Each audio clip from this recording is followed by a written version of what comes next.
আবু জেহেলের সঙ্গে সাক্ষাৎ। আবু জেহেলকে বলে, আবু জেহেল, গত রাত্রিতে আমি মিরাজ করেছি, মসজিদুল হারাম থেকে মসজিদুল আকসা পর্যন্ত আমার মনিব আমাকে নিয়ে গিয়েছে। এখন সেইখান থেকে সপ্তম আসমান ভেদ করে, সিদরাতুল মুনতাহা ভেদ করে, আরশে আজিম পর্যন্ত আমার রব আমাকে নিয়ে গিয়েছে। আবু জেহেল আর কি করে? হাসে, বিশ্বাস করে না। বলে কি, এতদিন জানতাম মোহাম্মদ পাগল, কি সব বলে না বলে, আজকে সুযোগ পেয়েছি মোহাম্মদের 12টা বাজাবো, সবাইকে বলে বেড়াবো, সবাইকে উপহাস করবে, বিশ্বাস তো করবেন, ঠাট্টা করবে। আবু জেহেল আবার চিৎকার করে বলছে, আমি কিন্তু সবাইকে বলে বেড়াবো।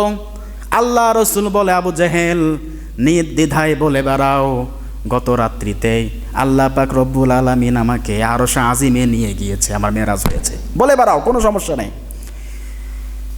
পথে দিয়ে যাচ্ছিলেন আবু বক্কর রাদিয়াল্লাহু তাআলা আনহু।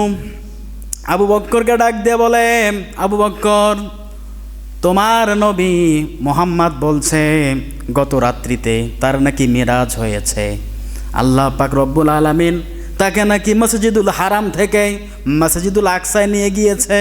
শুধু তাই নয়, এটুক হলেই হতো, এটাও সে বলল, দুনিয়ার জমিন ভেদ করে, সপ্তম আসমান ভেদ করে, সিদরাতুল মুনতাহা ভেদ করে, এমন আরশে আজিম পর্যন্ত নাকি মুহাম্মদ গিয়েছে, আবার ফিরেও এসেছে।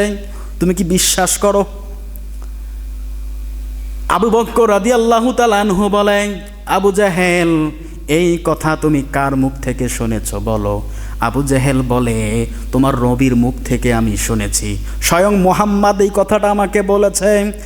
আবু বক্কর বলে, আবু জেহেল, যদি নবী এই কথা বলে তোমাকে থাকে, আমি এখনই এটার উপরে ঈমান আনলাম, বলে আল্লাহু আকবার।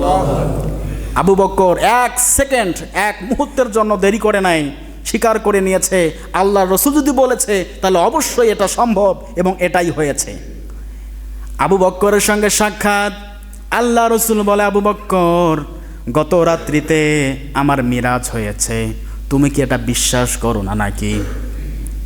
হযরত আবু বক্কর বলে, ইয়া রাসূলুল্লাহ, ইয়া হাবিবাল্লাহ, আবু জেহেলের মুখ থেকে যখনই আমি এই কথাটা শুনেছি, আপনি বলেছেন, ইয়া নবী, 1 সেকেন্ড, 1 মুহূর্তের জন্য আমি বিশ্বাস করতে দেরি করি নাই। আল্লাহু আকবার। আল্লাহ রসুল বলে, আবু বক্কর, আমার মিরাজ তুমি নির্দ্বিধায় নিশ্চিন্তে বিশ্বাস করে নিয়েছো, আজকে আমি তোমাকে খালি হাতে ফেরত দেব না।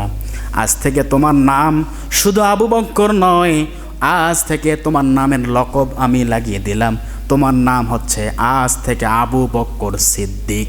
আল্লাহু আকবার। সিদ্দিক মানে কি? সত্যবাদী। সিদ্দিক মানে কি? সত্যবাদী।